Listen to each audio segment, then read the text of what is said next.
A backdoor in a computer system is a method of bypassing normal authentication, securing unauthorized remote access to a computer, obtaining access to plaintext, and so on, while attempting to remain undetected.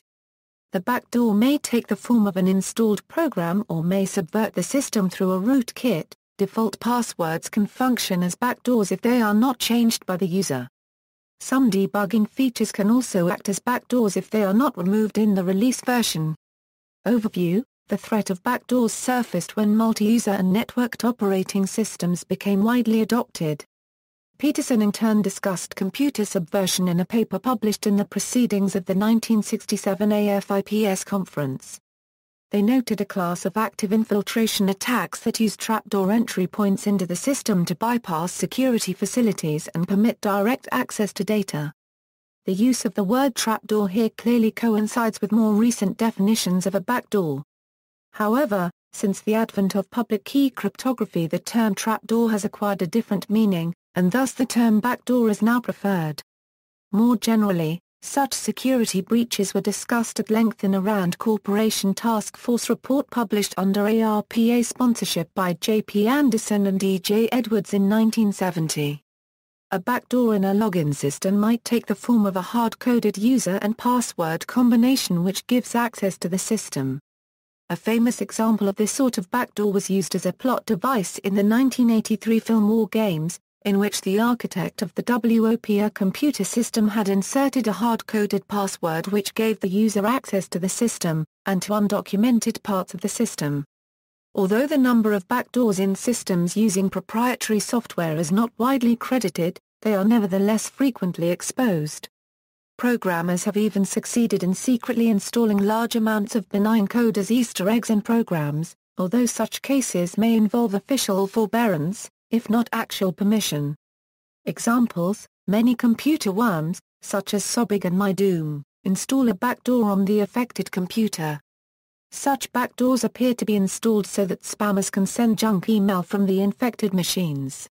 Others, such as the Sony BMG rootkit distributed silently on millions of music CDs through late 2005, are intended as DRM measures and, in that case, as data-gathering agents, since both surreptitious programs they installed routinely contacted central servers.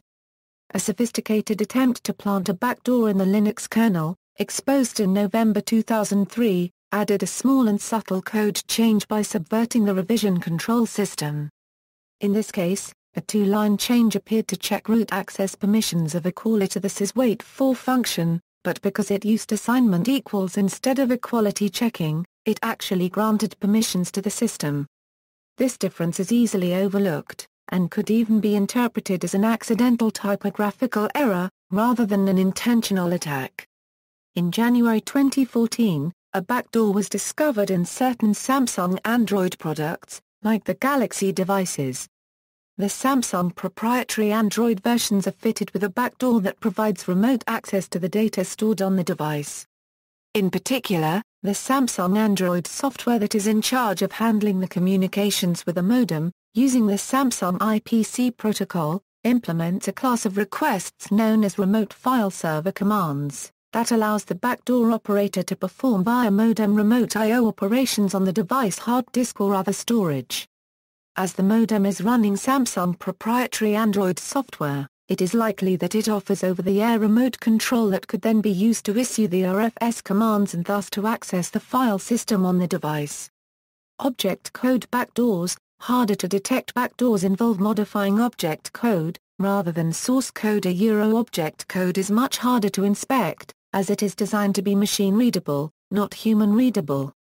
These backdoors can be inserted either directly in the on-disk object code, or inserted at some point during compilation, assembly linking, or loading. In the latter case the backdoor never appears on disk, only in memory.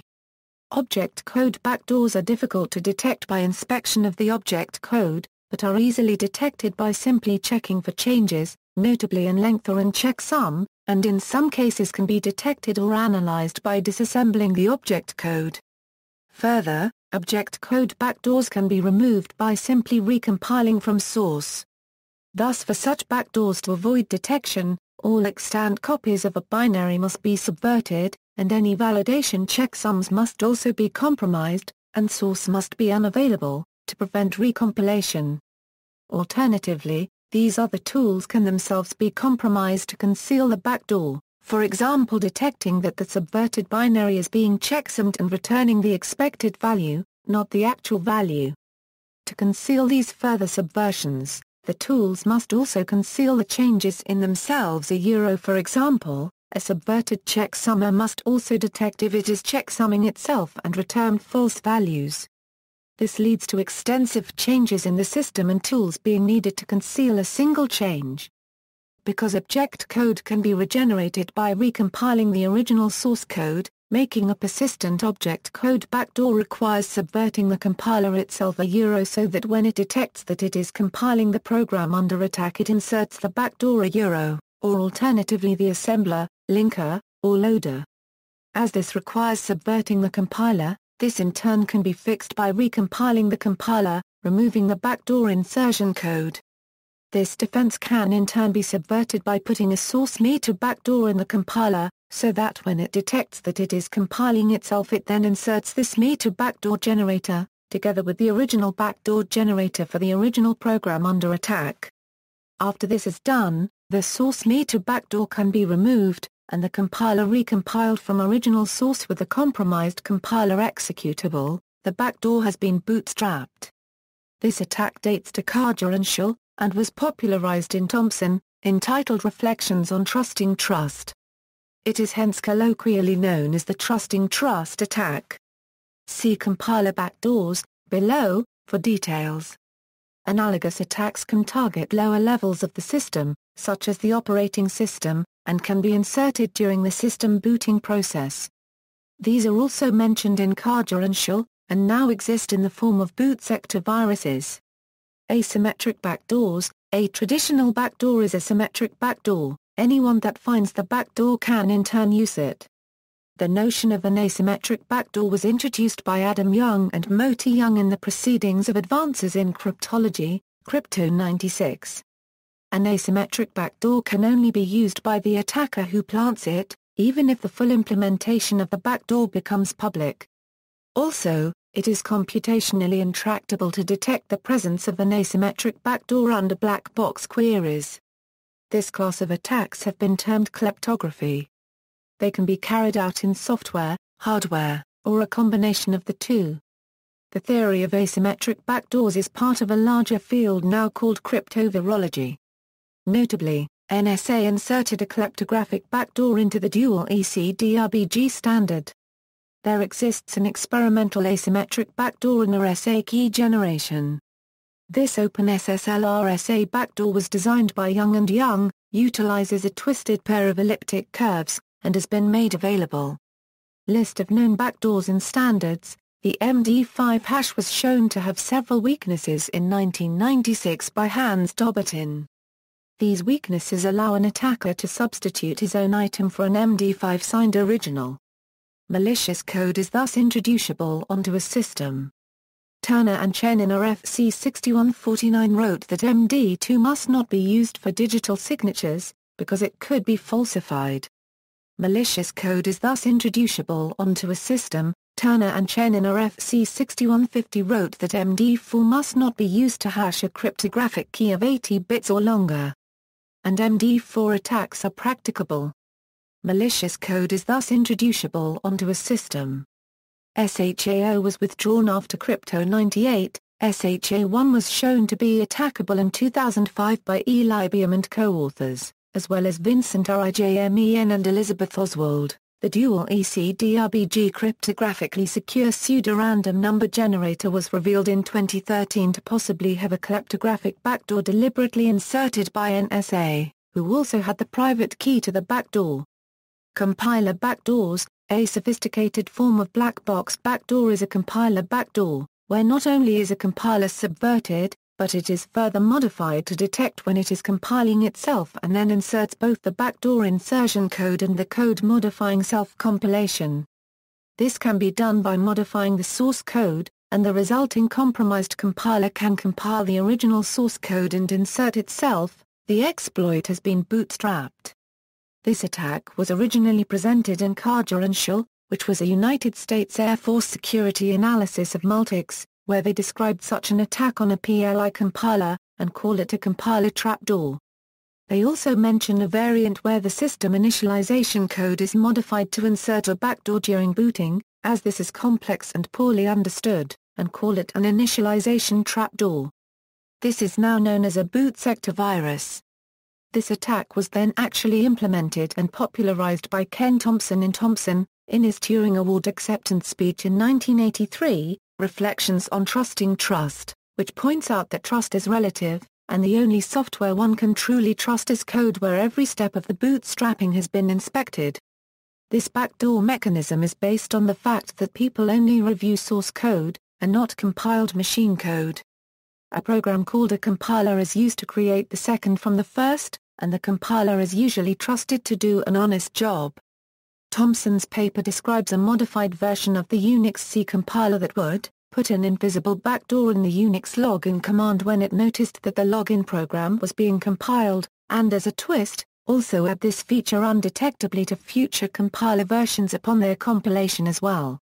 Because the compiler itself was a compiled program, users would be extremely unlikely to notice the machine code instructions that performed these tasks. What's worse, in Thompson's proof-of-concept implementation, the subverted compiler also subverted the analysis program, so that anyone who examined the binaries in the usual way would not actually see the real code that was running, but something else instead. An updated analysis of the original exploit is given in Khaja and Shul, and a historical overview and survey of the literature is given in Wheeler.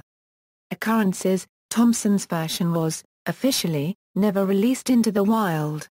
It is believed, however, that a version was distributed to BBN and at least one use of the backdoor was recorded. There are scattered anecdotal reports of such backdoors in subsequent years.